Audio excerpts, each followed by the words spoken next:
Hey everyone, thanks for watching the supplemental video podcast for EPS 415, Technology and Educational Reform. This is on the topic of the future of teaching, particularly in recognizing balance in education technology and human relationships. When it comes to choosing technology for learning, how do we find a balance between the human element and the electrons? That's the question I want to explore in regards to the future of teaching, particularly in the context of engaged online learning. So, to start, let's back up. What do we know about learning? Well, there are two major forms of thinking that have dominated the landscape in the past century. The first is behaviorism. This was made popular by John Watson and B.F. Skinner. No, not the John Watson who lives at 221B Baker Street with Sherlock Holmes. The John Watson who controversially traumatized a baby by banging a metal pipe behind his crib. Well, I'll explain. See, John Watson was really interested in these ideas of classical conditioning that were being studied by Ivan Pavlov. You've probably heard of Pavlov's dogs. Pavlov found that when he went to feed his dogs, every time he gave them food, he could ring a bell. And the dogs came to associate getting food with the ringing of the bell and other, forms of stimulus. So he could have it where if he just rang the bell, the dogs would start salivating. And he said this is a learned behavior. This is classical conditioning. They have now been conditioned to understand that the ringing of the bell or some other stimulus goes with the receiving of food. And so they have a response of salivating to get ready to eat the food. Well, Watson wanted to see if this could be used for humans. So he took a baby and put the baby in his crib and brought in a cage with a little rat in it, little white rat. Baby's like, okay, it's a little white rat in a cage. And then he goes, and when he brings in the little white rat in the cage, he bangs a metal pipe behind the baby's crib. Babies don't like it when you bang metal pipes behind their cribs. So the baby started crying. He did this for a few days. Now the baby starts to get a reaction. Every time he comes into the room with the little white rat in the cage, the baby starts crying because he knows there's going to be a banging pipe behind his crib. He's developed a conditioned response. Now, this is something where our medical ethics of today would never allow this sort of thing to happen, probably. And in Watson's defense, he was going to deprogram the baby. And he wanted to show that his techniques could be used for systematic desensitization, too. In fact, through no fault of Watson, there was a little boy who had a deathly fear of rabbits. And Watson wanted to show that his techniques could be used for good. So what he did was had this little boy sit in a room, and he would bring in the rabbit in a cage. The little boy's like, ooh, rabbit, I don't like rabbits. Give the little boy a snack. Oh, okay, I like snacks. Well, every day he would bring the rabbit a little bit closer to the boy so he could stand it, and he'd give him a snack. By the end of the experiment, the bunny could be hopping around and playing with the kid, and the kid was fine with it, eating his snack. The boy had overcome his fear of rabbits because he came to associate them with something better. So this was classical conditioning. He had shown that people could be conditioned to do things by some stimulus and response. B.F. Skinner was another psychologist who wanted to flesh out this theory into an entire school of thought. He called it behaviorism. And he said, what goes on in the mind is really a black box. We can't measure what's going on in the mind.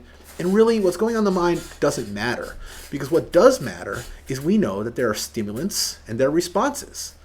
And we know that in the real world, there's stimulant and a response. If you have a bad experience with a rat and you then respond by becoming afraid, you develop a habit about it.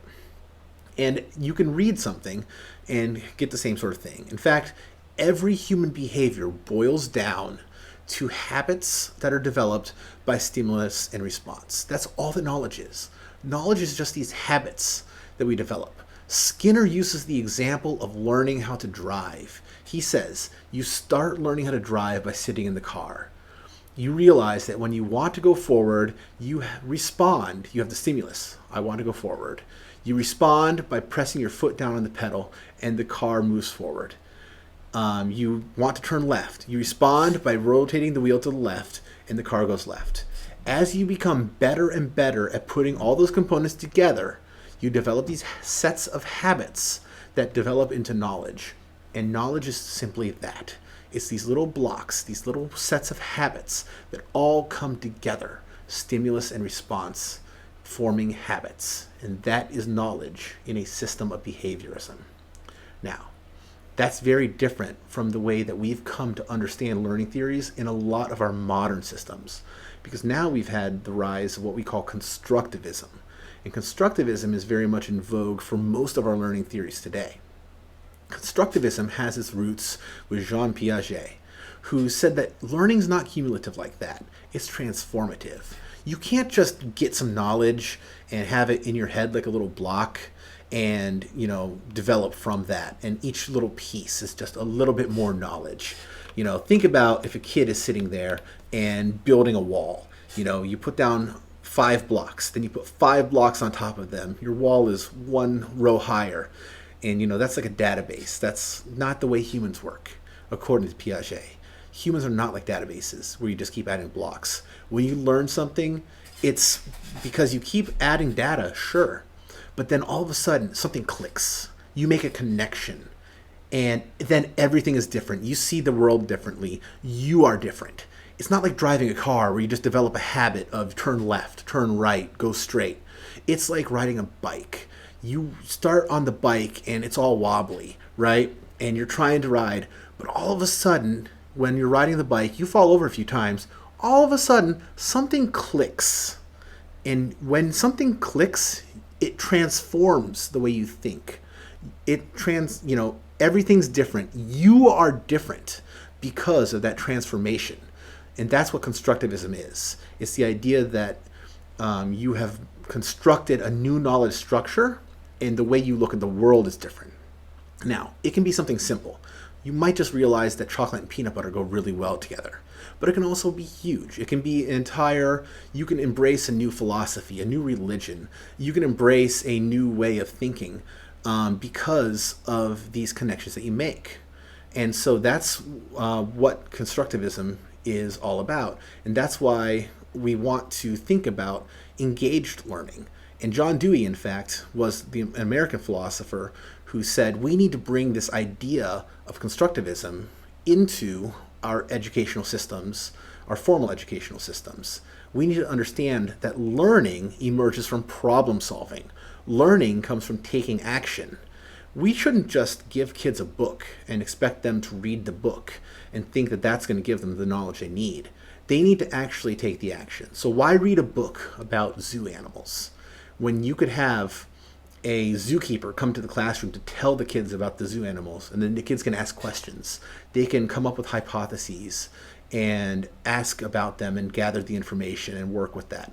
Or better yet, take the kids out of the school. You can bring the knowledge into the classroom, or take the kids out of the classroom into the world and let them see the zoo. Take them on a field trip so that they can see all the animals, so they can ask the zookeeper and the veterinarian about what these animals do, what they eat, how they spend their days, and they can learn more. And learners should be testing different hypotheses to find the one that's true. Because when you make that connection, then you've built the knowledge structure in your mind, and you are better off for it, and you now have true knowledge. In fact, that's the only way you build knowledge, is when you build that knowledge structure. That's what leads us to this theory of engaged learning. People talk about engaged learning a lot, and they just throw it out there like we should expect, people should do something. What does it really mean, though? Well, when we talk about engaged learning, what we're saying is that students learn best when they are engaged with learning materials, the process, the context, and the object of study. We need to shift our focus on agency. The agent is the person who does the action. I want to, have you guys think about this. Don't think of teachers as the agents of teaching. Think about students as the agents of learning. And, that might seem trite. I understand. Because you're like, okay, don't teachers teach and students learn? Sure. But when you think about a classroom, I know it's easy for all of us. Just think about what we have to do as the instructors. We think about the lecture we have to give. But true teaching isn't about figuring out the best lecture. It's about finding a way to facilitate student engagement. What's the worth of giving a good lecture if nobody listens to it? What's the point of having any information if nobody hears it. Scaffold their learning. It's harder than giving a lecture. Yes, giving a lecture can be an important part of it. It doesn't have to be, but it should. It can be in other parts. But you want to set up activities where their mental faculty will be engaged. Maybe that means giving a lecture and then following it up with discussion. Maybe that means interspacing points in your lecture for small discussion or questions or whatever. So what does this all have to do with technology? Well, the way I see it, too many technological systems simply mimic the traditional classroom without thinking about how they can be different. Let's think about our Learn at Illinois page. When you go to that page, our course website, what do you see? You see a place for the syllabus. This is really basic. It's literally the first requirement. We cannot be an accredited program unless we have a syllabus. You have an online lecture hall where we get together and Nick gives us a lecture, a collection of readings.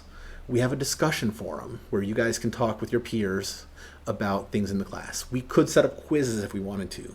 We could set up assignment submissions where we ask you to submit short papers. We could set up a grade book if we had so many quizzes and assignment submissions that you had to keep track of all your points. It's a moderate step up from any old building on campus. But what's different is the way that we choose to use the technology for scaffolding the learning in this class. Many of the traditional items remain because they're useful. We want to have a syllabus because it's nice to have a place for you guys to go to see that Nick and MC and I are the ones who are instructors for the course and how to get in touch with us. It's good to have a lecture hall, but our lecture hall allows for breakout discussions so that you guys can get together in small groups and talk about those things that we want you to talk about yourselves. The college provides TAs for this class because we're a large class, and Nick could just have us grading quizzes, but instead he asks us to be co-instructors to facilitate more conversation between the peers in the class. That's a choice that has been made. It's a pedagogical choice. Your discussion is directed towards an active topic. We ask you guys to discuss the topic of the day. In your group project, this is an overriding part of the course, an overriding topic that's really different. We have you guys looking at a technology that perhaps you guys haven't looked at before, that you might be presenting to us in a technology that we haven't seen before. We've seen some really cool websites, some really cool presentation websites, ways of presenting knowledge that we didn't know were out there because of these student projects. And that's always great because then we learn something too, that we're engaging with this knowledge and we're building our own knowledge structures. And when you're done, we're going to give you guys the opportunity to share these all with your classmates. So that it's going to be, you not only have the collaboration in your group of 6, but you also have in your group of 100, you're all going to see each other's projects. This is in line with my own thesis. I'm a PhD student too. It's something I call the model of engaged online learning. I'm going to put it up here on the screen for you. We can use any educational tool for this model, but let's think about the LMS, that Learn at Illinois page. First of all, there is no one-size-fits-all approach to learning technology. I think we need to look at 3 interrelated factors that impact any situation of learning. The first, of course, is the LMS design and affordances. The way the LMS is set up can set a groove of how instructors and learners act towards each other. I call it a groove because it's comfortable. It's feeling groovy. No, I'm kidding there. It actually means it's like a well-worn path. Like when you're in your truck and you're going out to the woods to go camping that you're driving on. It's those 2 ruts in the grass that you're following to get to your campsite. And it could be the right groove to take because it might be the most direct way out to your campsite, but it might not be. It might be that if you follow the groove, you're missing out on a lot of opportunities to do something better. So you have to think critically and you have to look critically at the landscape about what you're trying to do and what options you have. What the technology allows you to do can make a big difference. If it's hard to implement something, you might just decide to not do it. And that can be a problem with any technology, which is why you need to look at the design and affordances of your technology. The second is the pedagogical philosophy and the course design of whatever it is you're setting up. So, how the instructor wants to teach makes an equally big difference as the technology available to her. It can be an asset. If an instructor is motivated, she can overcome the LMS. She can say, I want to do something with my class that the LMS does not allow for. So I'm going to find another tool and I'm going to take my students there. Or I'm going to find a way to embed it within the LMS. Or I'm going to teach them how to use this feature that nobody else uses. But once I teach my students how to use it, they're going to have better interactions. These are pedagogical designs that will make your class better if you can do them, that will scaffold the learning experience better. Those are ways that you can make the course better. Or it can be a detriment. Features are worthless if they aren't used. Don't underestimate the importance of scaffolding for your students.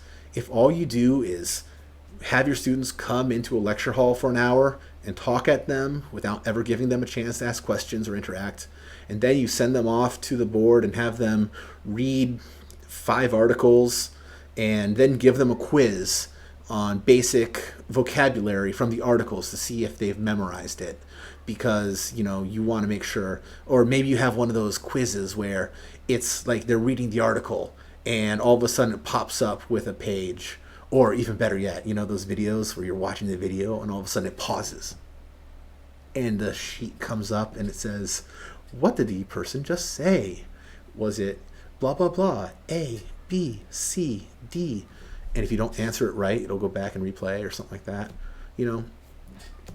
Personally, I'm not a big fan of those things because I think that those are kind of like the old model. Those are just presenting information to people.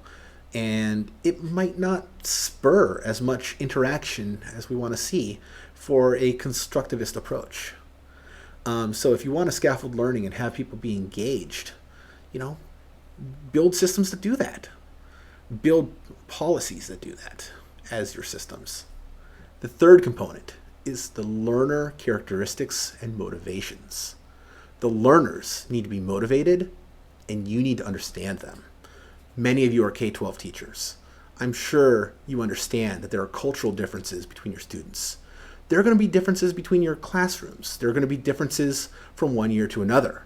There's 100 movies and stories out there of a tough-talking teacher who goes into the inner city black school, the poor white Appalachian town, the Hispanic barrio, is able to reach the kids who are being forgotten or given up on because they're talking tough. They're learning about them. They're understanding them and relating to them and really inspiring them. And then those kids step up and learn. Now, reality is seldom as dramatic or stereotypical as Hollywood portrays.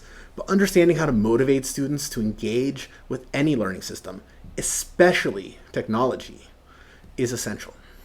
If you want them to be engaged, you have to understand them and you have to see why they're going to be engaged or going to be checking out. And you need to be ready to adjust if necessary. The goal is to have harmony between these 3 points so that learning takes place in the middle. The way I see it, this is the future of learning technology. Imbalance does not mean that learning won't take place. It might mean that people are learning something else. They might be learning about what the Kardashians are doing, or I don't know, whatever the kids are looking at these days on the Facebooks. I'm a crotchety old man now, apparently. So they might be all way off here in off the triangle and having their own side discussions while you're giving your lecture because they're sick of listening to you. But it does mean that they might not be engaged in what you want to do if you aren't finding a way to relate to them. I like to study informal learning systems and fan fiction. One of the things I've looked at. I've seen people use plain text chat rooms and emailed Word documents to collaborate on projects. You don't need all the fancy stuff.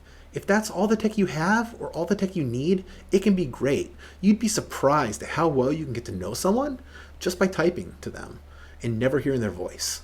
But wouldn't it be nice to have better technological tools to help facilitate the learning process for our students? And wouldn't it be better if your students were learning about the subjects that we actually want them to engage in, because we are all thinking about the ways that we use these tools and structuring the systems and structuring the interactions so that people are using them effectively? In summary, look closely at the technology you have.